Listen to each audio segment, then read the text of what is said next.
All right, here at the Seattle VA clinic. Yeah, that was an interesting experience. Of course, once again, nothing like stuff gets reported in the media, about, vets waiting in line, standing outside, freezing in the cold, can't get appointments. It's not like that. It's absolutely ridiculous. I got in here really easily, was seen pretty rapidly, got me in their system, got me some meds, and I'm heading out the door. I've been here for a few hours. It did take a little bit of time, but it wasn't crazy, and I sure wasn't waiting outside freezing to death or anything like that.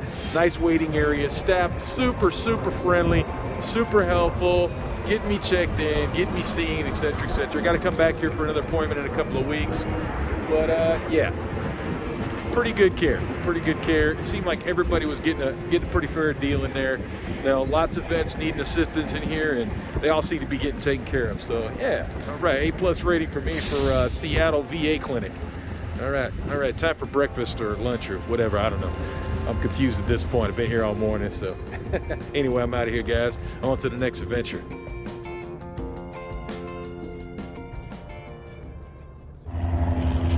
All right, y'all.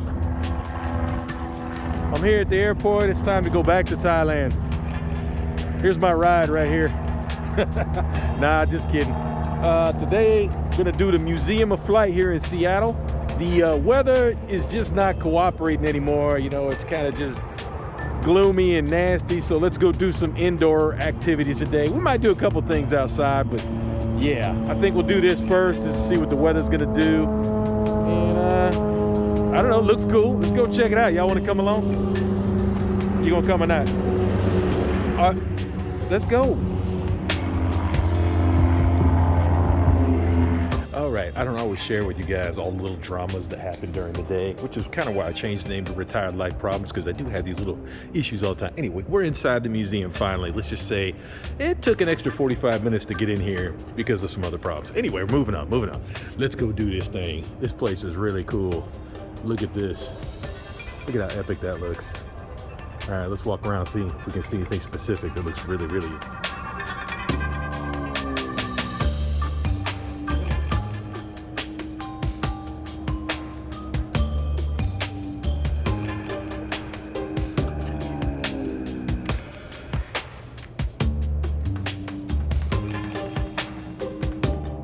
Isn't that just sexy? I mean, yeah, they're a little slow, old school technology in there, but that thing is beautiful. That is like a pretty airplane. I dig it.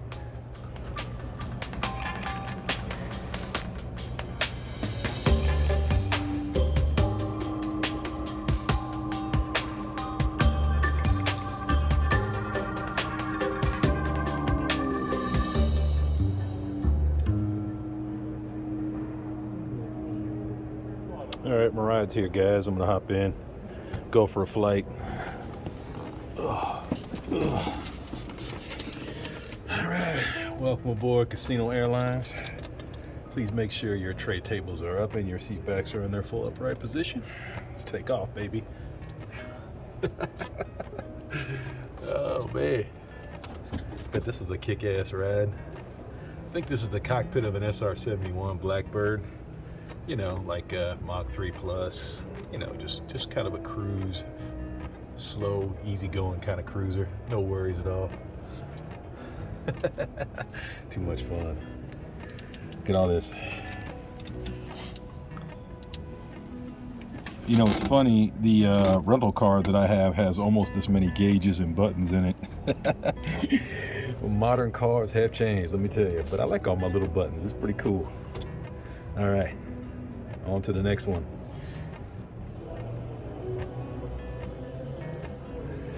So what do you think, guys? My little scooter back in Thailand needs an upgrade. I think this should be all right. I don't know, might go a little faster. What do you think? Yeah, very interesting history on this aircraft. Obviously, Vietnam War is, its biggest claim to fame, and all the operations it was involved in, medevac, attacking, all kinds of stuff, close air support, etc. Definitely. Interesting design, and quite effective.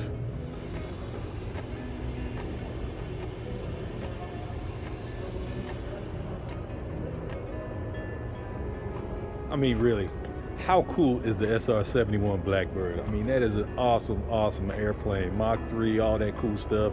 You see me sitting in the cockpit over there a minute ago. But this one is like a prototype. It had like a third engine, like a rocket booster or something on top of it. As if, you know, going like Mach 2.5, Mach 3 wasn't fast enough. This thing could probably go even faster. Usually it's all classified. But yeah, wow, this plane, awesome. Just, I mean, it looks like a friggin' spaceship out of a, I don't know, out of a science fiction movie or something. And it's old, it's way old. Like the design is old, but it still looks so cool and futuristic. Anyway, guys, moving on. Oh, look at that.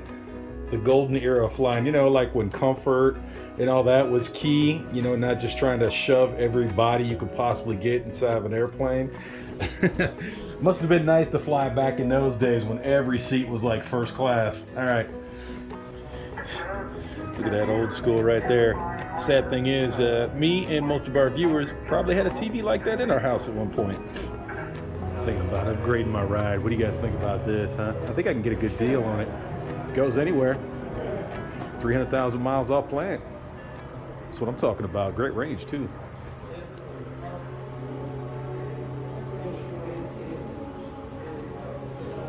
I changed my mind. I want to put that in the scooter. I think that'll work better.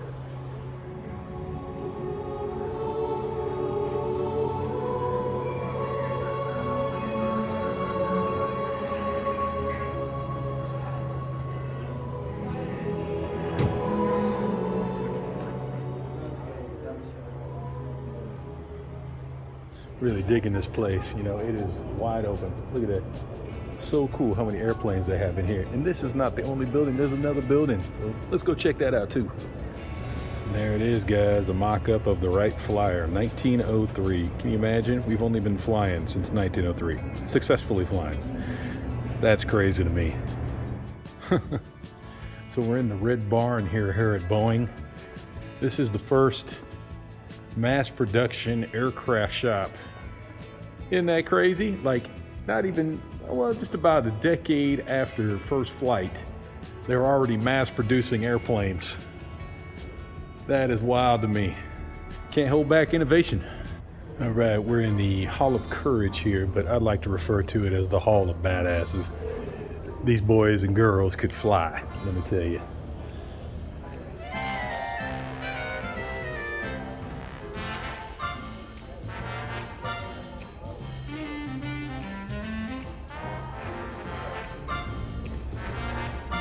Now this little bad boy right here is a little piece of history just for me. This is a 40mm Bofors cannon. It's an anti-aircraft weapon that used to be mounted on ships. However, the Air Force got crazy and decided to put it on an AC-130 aircraft. And let me tell you, it's a bad mofo that I got to play with a lot during my career. Pretty cool that they got one sitting here in perfect condition. Matter of fact, there's probably somebody out there right now wishing they could strip it for parts for their own personal 40mm. Anyway, yeah. Sexy gun. I'm not really a gun guy, but hey, that one's got history for me, so it's kind of cool to see it. Now, who knows what this sexy thing is back here? I'm sure some of my old heads on here quickly recognize that as a P-51D Mustang. That's a bad boy right there. Probably the second or the first most known aircraft of the World War II. You know, I think the B-17 is a top spot there. Probably the top two is the P-51 and the B-17 bomber. Cool looking airplane. Cool looking.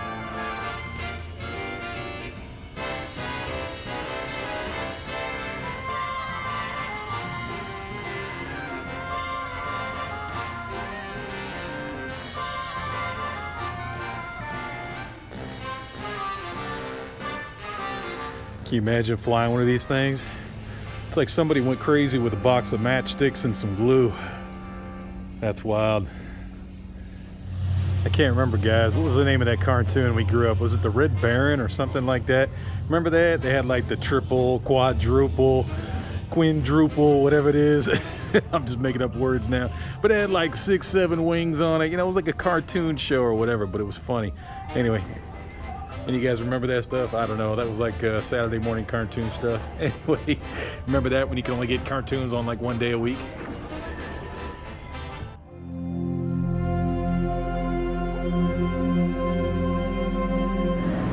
All right, rolling across the sky bridge.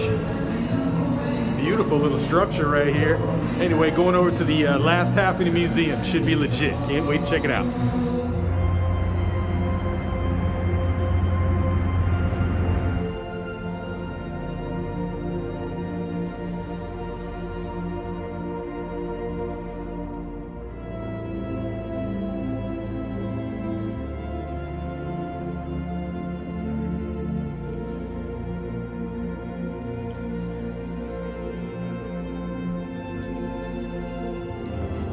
You gotta hand it to those Russians, man. They were all about comfort and excess. All right, there she is, the B-17 bomber, the other big star of World War II. Another well-known aircraft that most people can identify, or there's been movies about, etc. The crews that man these things, just an incredible aircraft that went through a lot. Serious history with this thing. This one's been pretty much fully restored. Awesome. There's actually some people down there looking at the ball turret and talking about it. Pretty cool. Sexy airplane.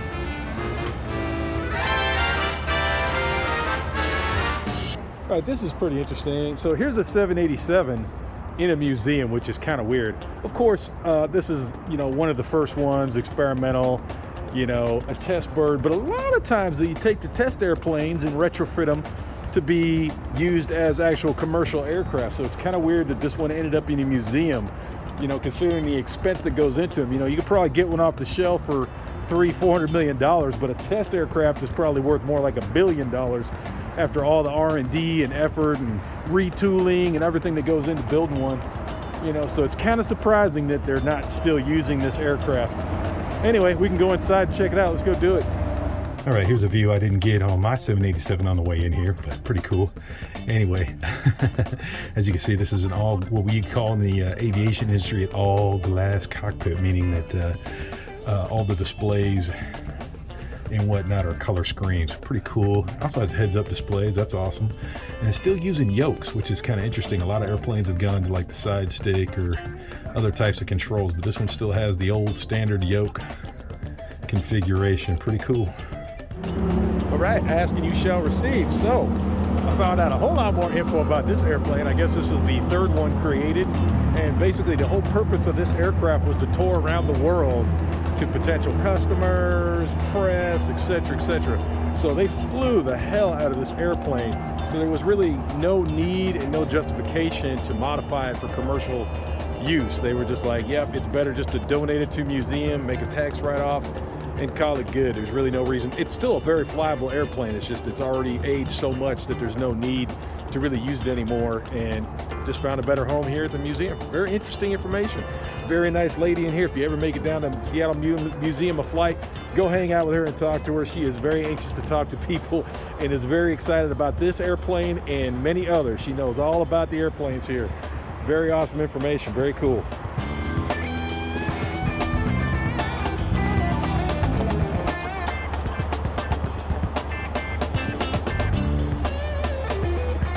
Doesn't look like much when you peel the wrapper off, does it? Just kidding, this thing's massive. Well, unfortunately, it seems that all they have here for modern warfighter is a bunch of squid bait. Sorry, Navy guys. Oh, they got one Army chopper over here, but yeah. No Air Force, probably because their planes are so good that they don't find their way in the museum. No, I'm just kidding. There's plenty of Air Force jets in museums around the world, let me tell you. But yeah, just not a whole lot of Air Force jets here, unfortunately. I was hoping I was going to get to show you guys something I used to work on, but not so much. Anyway, this place is cool. Let's keep checking it out. All right, here it is, y'all. Air Force One. I got special permission to get on here. Nah, not really. This is a very, very old version of Air Force One. I'm not even sure if a president actually flew on this airplane or not, but it's here. Very cool. Definitely old school, y'all. Check out the wood paneling. Very sexy. Look at that. They actually had real burners to cook food on in flight. No thanks. All right, let's see if we can go find the red phone. All right, it's not red, but it has a lot of cool buttons on it, and there was a cool seat for the man to sit in. Nice. Hey, there could have actually been a president sitting in that seat at some point. Interesting. I don't know why, but on this aircraft they made a point of being able to show you the lavatories, bathrooms, toilets, whatever you want to call them. I don't know. There's like 3 or 4 of them on this airplane, and they're all like brightly lit. Other than more brightly lit than other parts of the airplane. I don't know. Anyway, that's the man's aircraft. Pretty cool. Interesting piece of history. Long since out of service when the 747 took over for this, and who knows what year, but it was a long time ago. Well, yeah, pretty sexy. You know, it is unfortunate for how cool this place is, how much history is in here, everything that's going on in the world right now. You can get here right now, but they're just still down a lot of tourists. This place normally gets 500,000 visitors a year, and they haven't even seen a tenth of that this year. So hopefully it's gonna pick up and more people will come check this out. I don't know if anybody's gonna see my video, but if you're seeing it, it's totally worth the admission price to get here. There's all kinds of discounts for vets and different club members and all kinds of things. It's completely worth. I paid like $22. I'd have paid twice that to get in here and see all this history, see all this aviation stuff. I love it all. It's really cool. Totally worth dropping a couple of hours here and just hanging out and seeing all the cool stuff. And there's stuff for everybody. I don't care if you're 93 or 3, they got something for you here. Come check it out. All right, we are inside the Concorde. You know, considering the cost, how much it was to fly on this airplane, the seats ain't too crazy. They're pretty small. I mean, they look comfy, but it is definitely tight in here. I don't know, spending $4,000, $5,000, $6,000 to make it across the ocean in a couple of hours. I don't know.